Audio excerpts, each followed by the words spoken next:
He became one of the most recognized people to ever exist. He sold more than 400 million albums worldwide. He created the legendary moonwalk. He transformed music, dancing, style, and pop culture forever. And on June 25th, 2009, he was officially declared dead at 50 years old. But for countless fans across the globe, that wasn't where the story stopped. Because in the 17 years following Michael Jackson's passing, countless conspiracy theories have exploded into a huge, complex, and oddly convincing phenomenon, with entire communities devoted to examining every contradiction, every supposed sighting, and every mystery connected to the king of pop. Some of these theories sound unbelievable, some are deeply emotional, and some are researched so carefully that even doubters are forced to stop and reconsider. These are the 5 biggest Michael Jackson conspiracy theories that people still can't let go of. On starting at number 5, and this is the one that the internet absolutely refuses to let go of. Michael Jackson is still alive. The theory started circulating within hours of his death in 2009 and has only gotten stronger over the years. Believers point to a long list of alleged evidence. First, there's the coroner's van footage. Shortly after Jackson's death, a video went viral showing what appeared to be a man resembling Michael climbing out of the back of a coroner's van. The clip spread across the internet like wildfire before it was eventually revealed to be an experiment by German broadcaster RTL, designed to show how quickly misinformation spreads online. But by the time the debunking happened, millions of people had already made up their minds. Then there are the sightings. Alleged Michael Jackson sightings have been reported in Los Angeles, India, Dubai, and multiple locations across Europe. In 2023, a viral photo showed a man who looked eerily similar to Jackson walking through an alley near his former Los Angeles home. TikTok videos claiming to show MJ in various countries have racked up tens of millions of views. None of them have been verified, but that hasn't stopped the speculation. Fans also point to the suspicious behavior of people in Jackson's inner circle. In 2017, his longtime stylist Steve Earhart posted a cryptic message on Twitter saying, "You heard it here first," an announcement of sorts. "In a couple of months, you will be receiving some very good news. Not even the family knows, but I do." No announcement ever came, but the post fueled years of speculation. Songwriter Teddy Riley,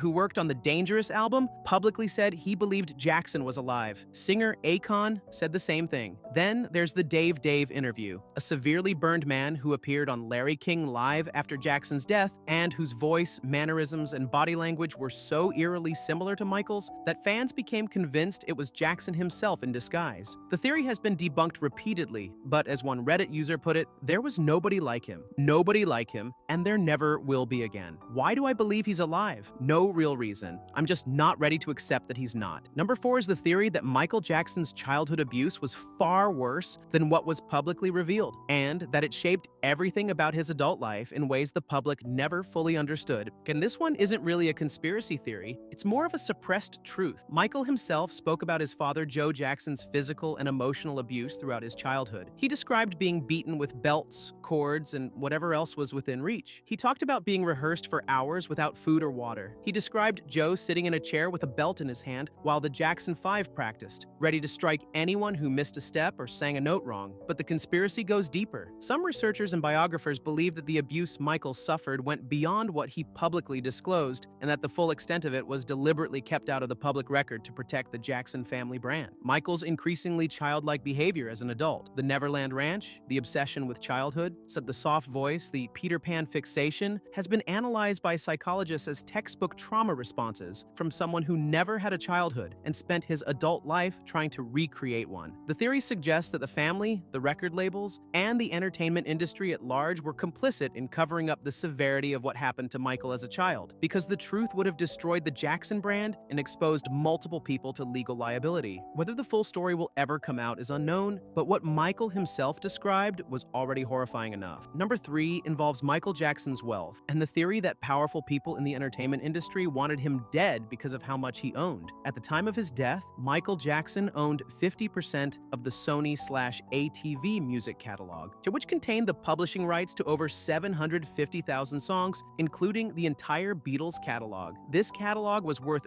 billions. Michael had purchased his share for $47.5 million in 1985 after Paul McCartney himself had told him that music publishing was the smartest investment you could make. McCartney later tried to buy the catalog back and was outbid by Jackson, creating a rift between the two that lasted years. The conspiracy theory alleges that Sony and other powerful entertainment entities wanted Jackson out of the picture so they could regain control of the catalog. Michael himself fueled told this theory during his lifetime. In 2002, he publicly accused Sony Music chairman Tommy Mottola of being a racist and the devil during a press conference. He alleged that Sony was deliberately sabotaging his career and trying to devalue his share of the catalog so they could buy it back cheaply. After his death, Sony did eventually acquire Jackson's remaining share, completing a deal in 2016 that valued the entire catalog at $750 million.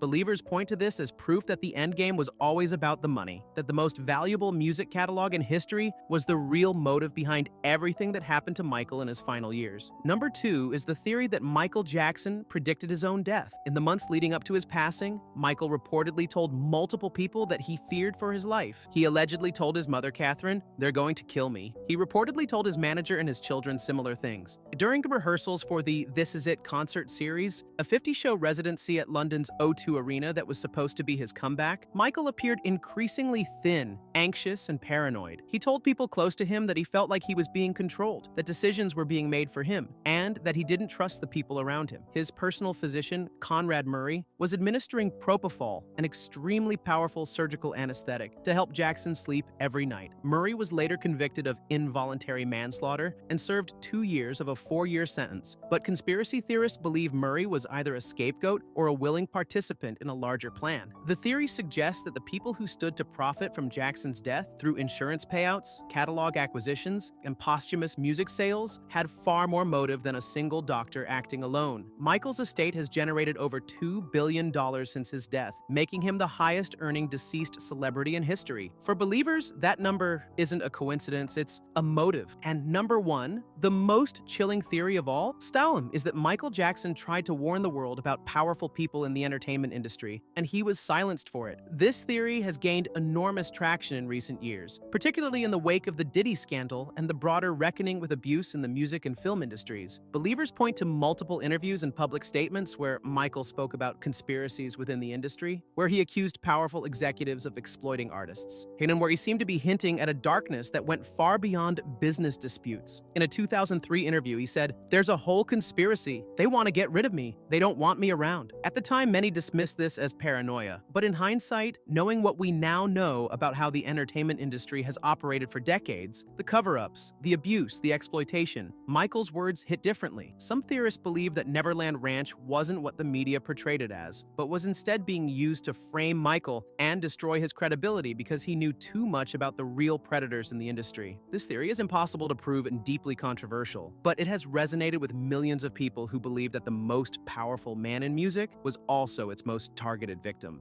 5 theories, 5 rabbit holes, and one man at the center of all of them who, 17 years after his death, remains the most talked about, most debated, and most mysterious figure in the history of popular culture. Whether you believe any of these or none of them, one thing is undeniable. The world has never stopped trying to understand Michael Jackson, and maybe that's the biggest conspiracy of all. Drop a comment and let us know which theory you believe. Like, subscribe, and we'll see you in the next one.